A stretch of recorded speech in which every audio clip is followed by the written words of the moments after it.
kino gihe ni igihe cyo kugira ngo tugaragaze urukundo. Ukunda aba yerekana ko azi Imana, kandi aba yerekana ko yabyawe n'Imana, kandi umutima utuyemo Imana byanze bikunze biwugora gukunda abandi bishoboka.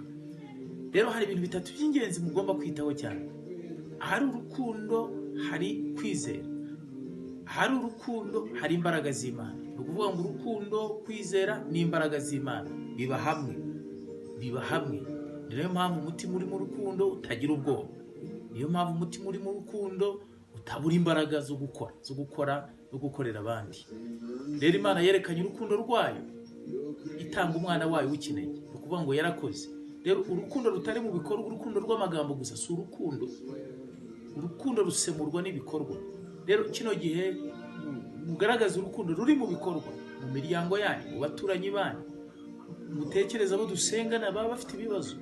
Hari ushobora gutekereza mwaririmbanaga, mwasenganaga, ukavuga uti byanze bikunze uriya muntu ari hate, afite ubuzima bumeze gute, ubu ari hate muri bino bihe, ukamuzirikana, ukamusengera, ariko ukagira n'icyo ukora.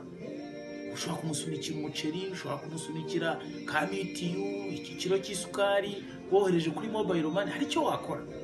Rero bino bihe ni ibihe byiza cyane byo kugaragaza urukundo, kuko urukundo nyakuri ntabwo ari cyagiye tuzahurira mu rusengero duterana turi